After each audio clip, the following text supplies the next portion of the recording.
Interaction between the components of the environment. Interaction का मतलब परस्पर क्रिया प्रतिक्रिया, यानी कोई खाता है, कोई बढ़ता है, कोई खाने वाले को खा जाता है, ये आपस में इंटरेक्शन है between the components of the environment. Environment के जो कंपोनेंट्स हैं उनमें आपस में इंटरेक्शन है. कैसे है, अब आप इसको समझिए. N ecosystem comes into existence following the interaction among all living organisms. Ecosystem का मतलब होता है पारिस्थितिकी तंत्र. पारिस्थितिकी तंत्र क्या होता है वो अभी अपन समझेंगे. इकोसिस्टम का मतलब समझ लो अभी एक बार आप. पारिस्थितिक तंत्र, इसे इको का मतलब पारिस्थितिकी या पर्यावरण, और सिस्टम का मतलब तंत्र. अब इस चीज को आप अच्छे से समझ लीजिए. An ecosystem comes into existence. Ecosystem का प्रादुर्भाव होता है following the interaction among all living organisms that are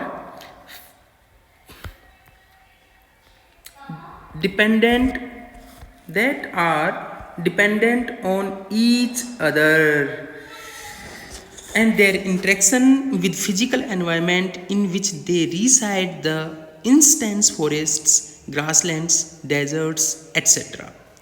आप एक बार फिर से देख लीजिए, इस पूरी लाइन को अच्छे से समझ लीजिए. An ecosystem comes into existence. Ecosystem का प्रादुर्भाव होता है, कब होता है? When interaction among all living organisms, जितने भी लिविंग ऑर्गेनिज्म हैं उनमें आपस में इंटरेक्शन होना. Depend on each other, that are dependent on each other, वो सब के सब एक दूसरे पर निर्भर रहते हैं. And there interaction with physical environment, और वो आपस में एक दूसरे पर तो निर्भर हैं ही, वो फिजिकल एनवायरनमेंट के ऊपर भी निर्भर हैं. फिजिकल एनवायरनमेंट में कौन कौन से आ गए? फिजिकल एनवायरनमेंट में lithosphere, hydrosphere, biosphere. Hydrosphere, atmosphere, ये फिजिकल हैं. एक बार फिर से देख लीजिए.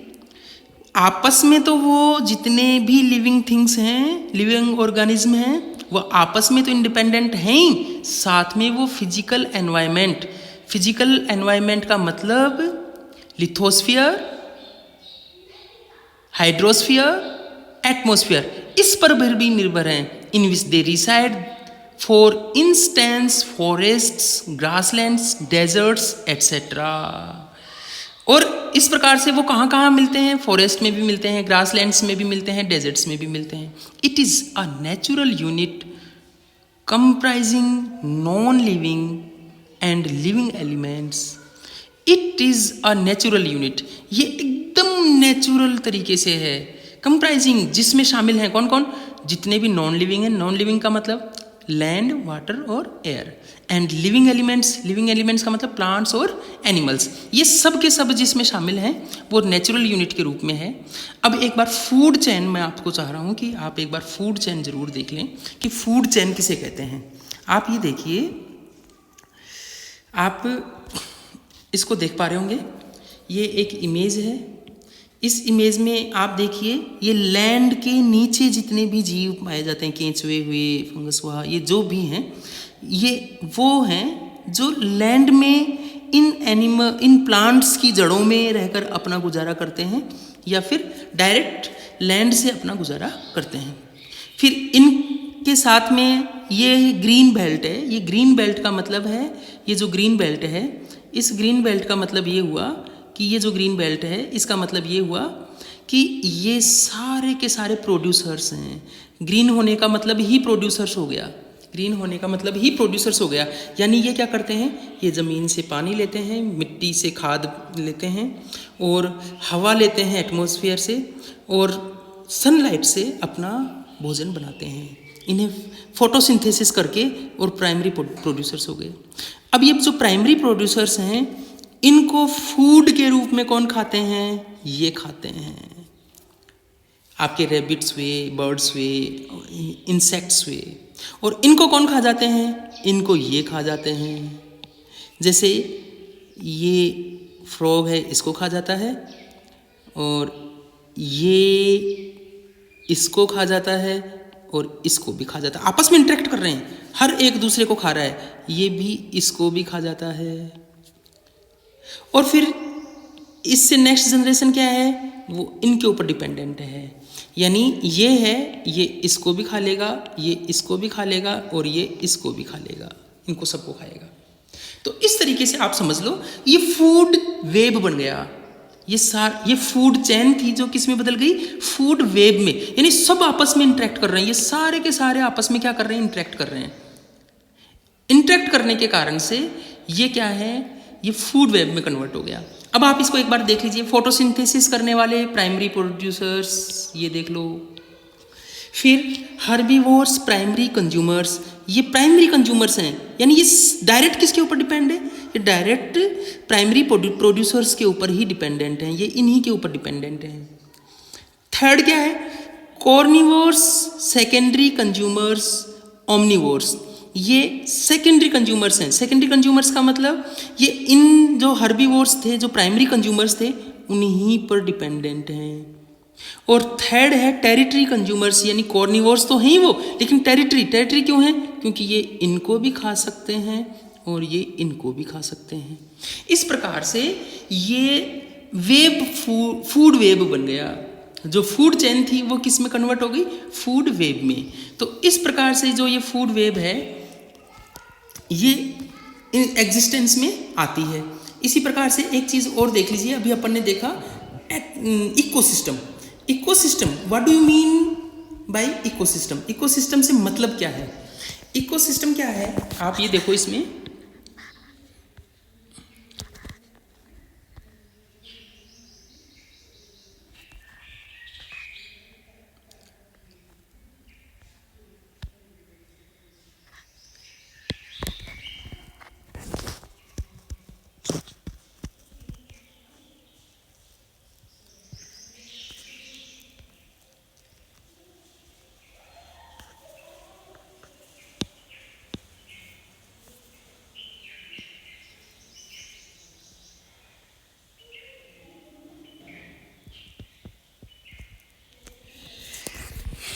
ये इकोसिस्टम है। अब इकोसिस्टम में क्या है, सब आपस में एक दूसरे के साथ इंटरेक्ट कर रहे हैं। इकोसिस्टम का मतलब सब आपस में एक दूसरे के साथ इंटरेक्ट कर रहे हैं। कैसे कैसे इंटरेक्ट कर रहे हैं, आप देखिए, ये है abiotic chemicals, carbon dioxide, oxygen, nitrogen, minerals, ये सारे के सारे एबायोटिक में आते हैं। और ये एटमॉस्फेयर से हीट लेते हैं, ऑक्सीजन लेते हैं, और फिर बाद में प्रोड्यूसर्स इनकी हेल्प से, ये प्रोड्यूसर्स हैं, ये जो जितने भी प्लांट्स हैं, फॉरेस्ट हैं, ये सारे के सारे प्रोड्यूसर्स हैं, ये इनकी हेल्प से और इनकी हेल्प से, यानी इन दोनों की हेल्प से ये क्या बनाते हैं, प्रोड्यूसर्स डेवलप होते हैं। इन प्रोड्यूसर्स को ये खा जाते हैं, ये हर्बीवोर्स हैं, और इन हर्बीवोर्स को ये खा जाते हैं जो कार्निवोर्स हैं, और इन कार्निवोर्स को और इन हर्बीवोर्स को, इन दोनों को ये डिकम्पोज कर देते हैं। और इनके डिकम्पोज करने के बाद में हीट के कारण से इनके जो डिकम्पोज किया अपन ने, वाटर में चला जाता है, एयर में चली जाती है, और जो लैंड रिलेटेड थिंग्स थी वो लैंड में मिक्सअप हो जाती हैं, और सब जगह हीट है, हीट काम कर रही है। इसने सबसे ज़्यादा एनर्जी ली, सोलर एनर्जी सबसे ज़्यादा किसने ली, इन्होंने ली। तो ये सबसे ज़्यादा एनर्जी वाले हो गए। इससे एनर्जी किसने ली, इससे एनर्जी इसने ली, और फिर इससे एनर्जी किसने ली, इससे एनर्जी इसने ली, और फिर इससे एनर्जी, इन दोनों की एनर्जी को कौन खा गए, ये खा गए। और वो सारी की सारी फिर किस में मिल गई, एटमॉस्फेयर वाली एटमॉस्फेयर में मिल गई, हाइड्रो वाली हाइड्रो में मिल गई, और लिथोस्फीयर वाली लिथोस्फीयर में मिल गई। इसे इकोसिस्टम बोलते हैं। समझ गए मेरी बात? अब देखिए, the biosphere also contains distinct regions called biomes and aquatic life zones. Biosphere है, उसके भी एकदम स्पष्ट दो प्रकार के क्षेत्र हैं। पहला तो है बायोम्स, यानी जहाँ पर biomes and aquatic life zones, यानी धरती के ऊपर जीव और पानी के अंदर जीव। एक्वेटिक लाइफ जोन्स का मतलब जलीय जीव जंतु, और बायोम्स का मतलब स्थलीय जीव जंतु, where in each zone has its own physical conditions and unique organic composition.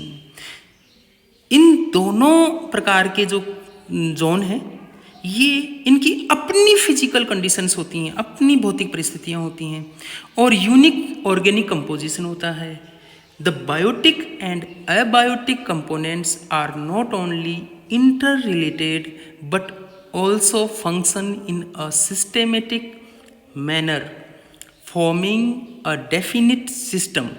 This is why the biosphere is referred to as the global ecosystem and biomes as the regional ecosystems.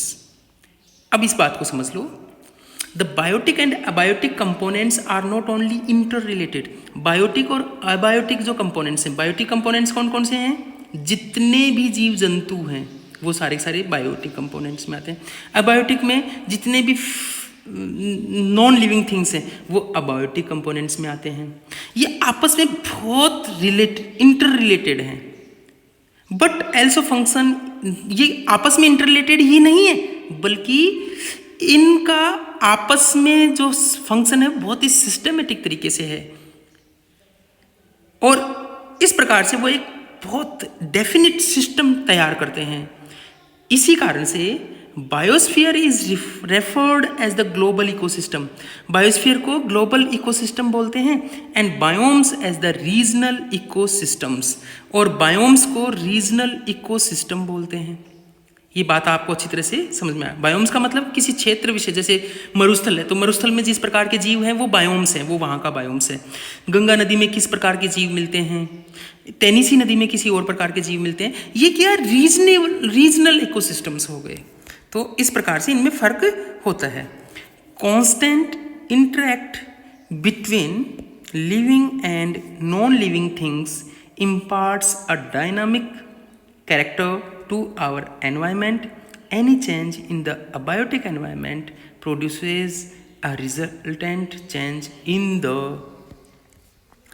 constant interaction between living and non-living things impart a dynamic character to our environment. यानी लगातार, constant का मतलब लगातार, interaction का मतलब आपस में क्रिया प्रतिक्रिया, between living and non living things, living और नॉन लिविंग थिंग्स में जो लगातार क्रिया प्रतिक्रिया होती रहती है, imparts a dynamic character to our environment. वो एक बहुत डायनामिक परिवर्तनशील कैरेक्टर है हमारे एनवायरमेंट का। Any change in the abiotic environment, abiotic environment में थोड़ा बहुत भी कोई चेंज हो जाता है, produces A resultant change in the. तो एक बहुत बड़ा गौर करने लायक रिजल्टेंट चेंज होता है किसमें? बायोटिक एनवायरनमेंट में, specially in terms of numbers and kind of species.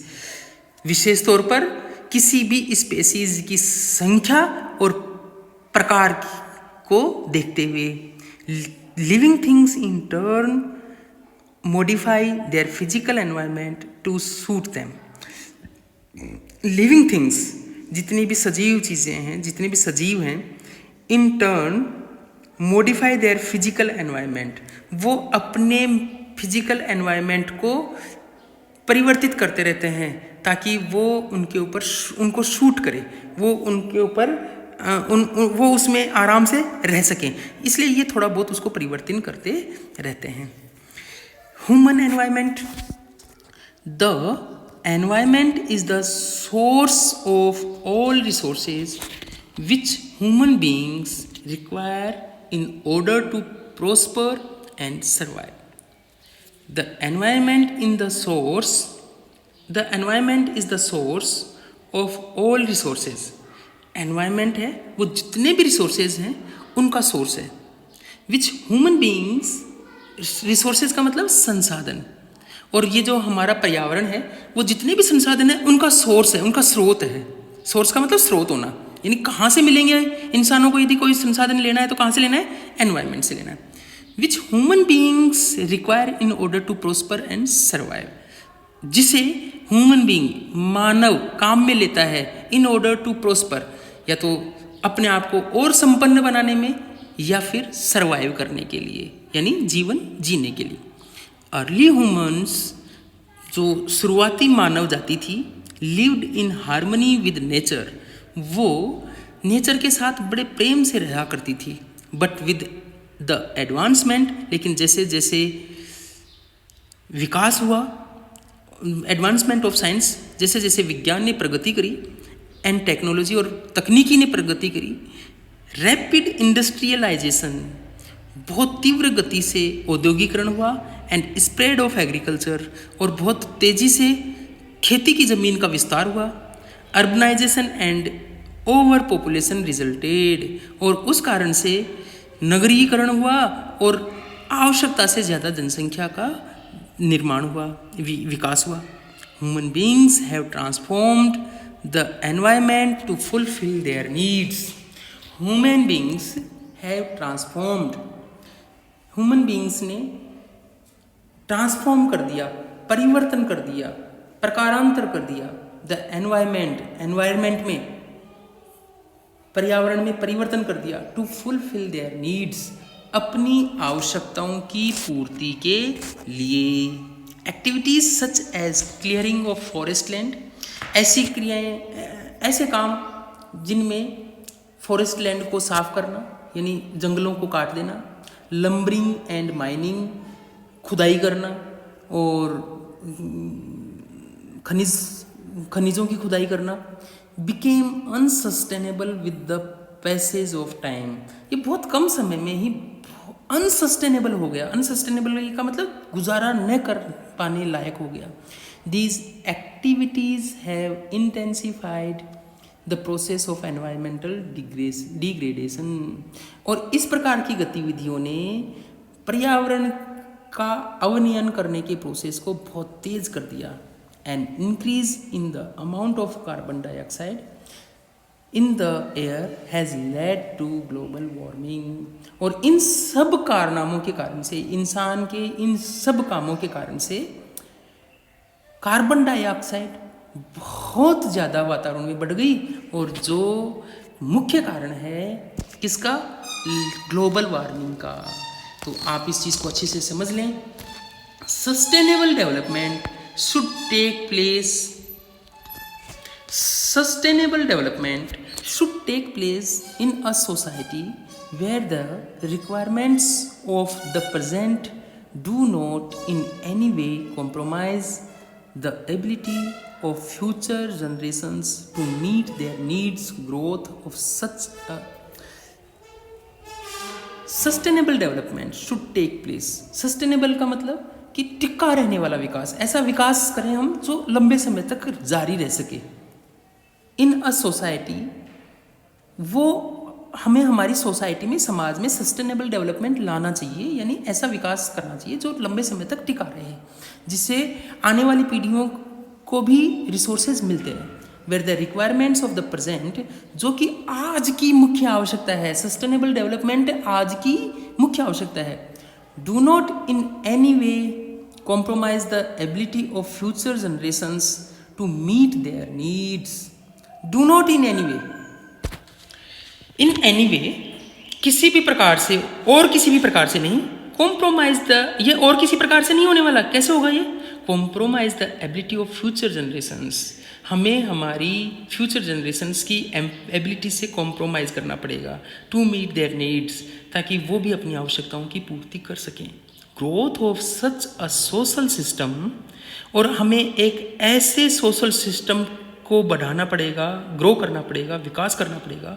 Involves checking populations growth, जिसमें पॉपुलेशन ग्रोथ को रोकना शामिल है। सेंसिबल यूज ऑफ रिसोर्सेज का सेंसिबल यूज हो, यानी जितना उपयोग में होना चाहिए उतना ही काम मिले, वेस्टेज न करें। जैसे पानी के एक लोटे से यदि आप नहा सकते हो तो एक लोटे से या एक बाल्टी से ही नहाएं, 3 बाल्टी बिखेरने का कोई मतलब नहीं है।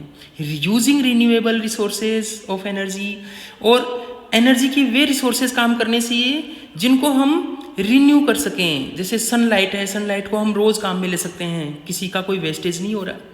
और रिसाइकलिंग ऑफ वेस्ट, और हमें वेस्ट जितने भी हैं, जितने भी बेकार पदार्थ हैं, उनकी रिसाइकलिंग करनी चाहिए। जैसे मेरा पेन टूट गया, पेन प्लास्टिक का था, उसको रिसाइकल करके वापस पेन बना लिया, वापस उसको प्लास्टिक में कन्वर्ट कर दिया, नया प्लास्टिक न बनाएं।